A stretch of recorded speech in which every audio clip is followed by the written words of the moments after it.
No sé por qué mujer que me pasó me enamoré. Me vuelve loco cuando tú te alejas de mí. Mi corazón no te quiere ver. Nous sommes arrivés hier à la frontière entre le Monténégro et l'Albanie et on s'est trouvé un petit resto où on mange très bien pour vraiment pas cher. Donc ça vaut vraiment la peine. Et donc finalement, on s'y est tellement bien plu hier soir qu'on y a passé la nuit et qu'on y déjeune ce matin. Alors, pendant qu'on prend le petit déjeuner, on se remémore notre voyage en Thaïlande d'il y a 2 ans. Et notamment la meilleure journée qu'on a vécue, celle où on a commencé à marcher pour aller vers les îles Trang pour voir les Lamentins. Donc notre journée de randonnée en Thaïlande, c'était l'épisode 2 je pense de notre 10 jours de randonnée. Et ouais, c'est génial de pouvoir revivre ça. Et là on prend un déjeuner, regardez ça, omelette légumes. Et alors là ce sont des pains, je ne sais pas comment ça s'appelle, ça c'est sucré, c'est très très bon, ça se mange avec du miel, du Nutella, une cerise.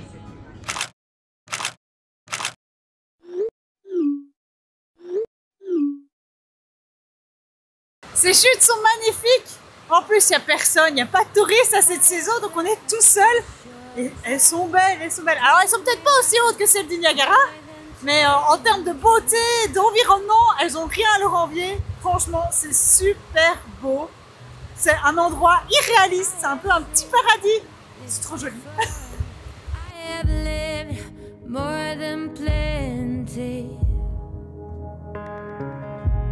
Pour être exact, il s'agit des Vodopa Niagara, donc les chutes de Vodopa.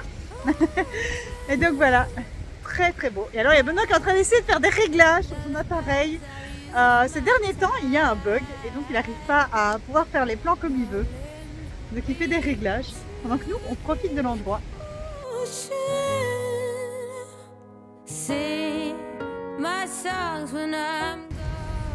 J'ai dit qu'il n'y avait personne, mais plus on se rapproche de la chute principale, il y a quand même quelques touristes. Ouais, ça va, ils sont une petite dizaine. Mais le début des chutes, là, il n'y avait vraiment personne. Et je pense que c'était même la partie la plus belle.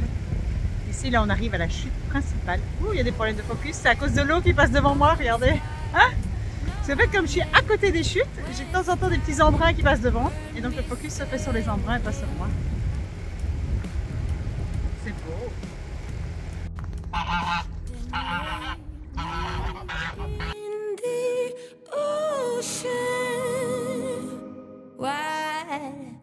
Lullabies, I've used my time.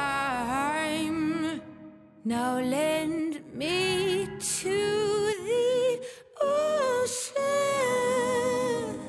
Sing my songs when I'm gone. Nous prenons la route direction de la frontière albanaise.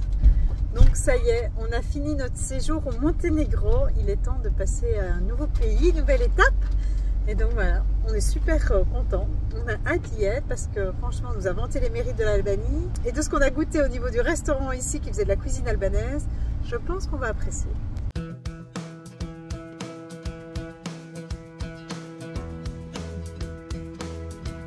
On est dans la route, on roule et c'est un magnifique paysage. Hein. On s'approche des côtes, alors les températures elles ont super remonté. Là il fait 13 degrés, tantôt il faisait même 14. Il y a du soleil, la vie est belle.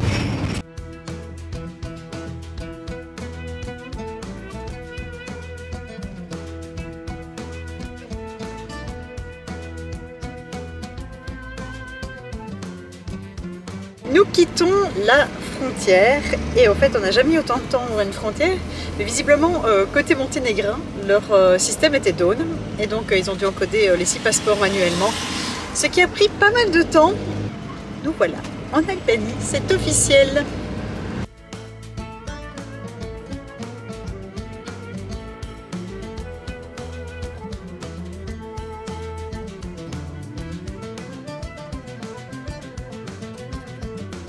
Voilà nos premiers kilomètres de fait en Albanie et une fois n'est pas coutume, non comme d'habitude, je vous donne mes premières impressions.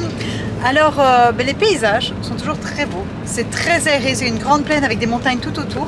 Il y a des déchets, beaucoup. beaucoup de déchets. De nouveau, un peu comme quand on arrivait dans la ville au Monténégro, c'est pareil ici en Albanie, il y a énormément de déchets le long de la route. Et ils roulent aussi n'importe comment. Donc voilà, on retrouve un peu la conduite à l'italienne ici. On dépasse, on triple, on s'inquiète pas. Et puis évidemment, les clignotants, ça n'existe pas. En tout cas, une chose qui est sûre ici, c'est que les contrastes sont importants entre les parties pauvres et les parties riches.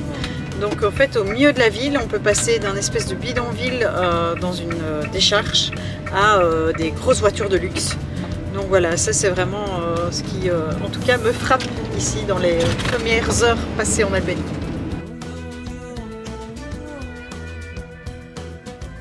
Nous avons vu un camion poubelle Bruxelles Propreté. Alors ça, faut le faire quand même.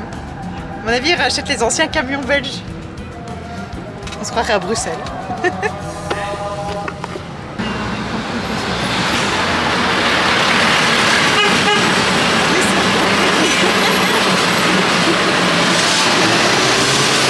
Et en plus, pour l'anecdote, Benoît venait de me dire, tiens, ils ont quand même des camions dernière génération, alors qu'il y a plein de déchets partout.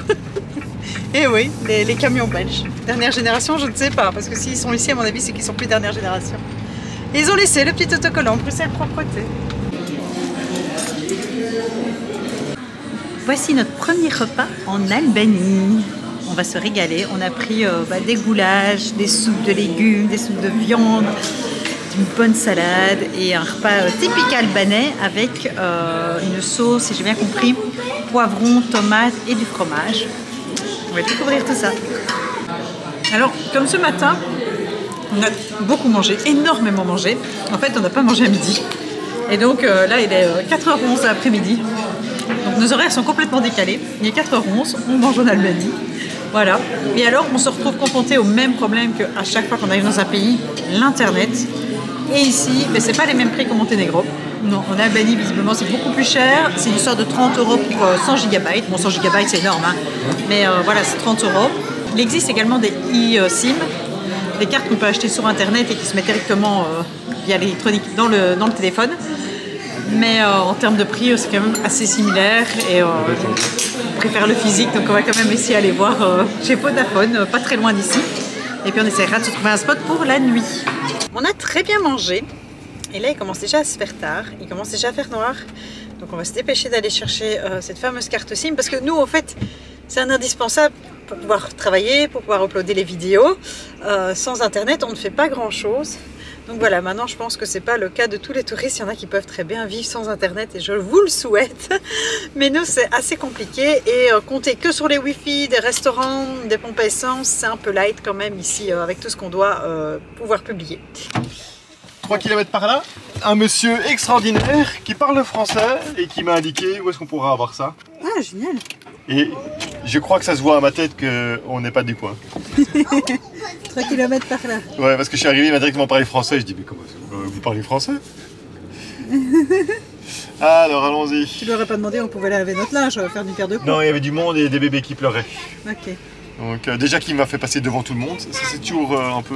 Depuis qu'on est passé au Monténégro, les couchers de soleil, ils sont roses. Ici, c'est un vrai rose. Alors, évidemment, j'arrive pas à le faire ressortir dans la photo et la vidéo. Mais c'est vraiment rose sur les montagnes. C'est féerique. On se croirait au pays des biscuits. Yawan et Vodafone. Bon, on peut jouer la concurrence. Tout aussi facile que Monténégro. On a une carte SIM. Ah oui, le prix 29 €, 100 Go, valable un mois.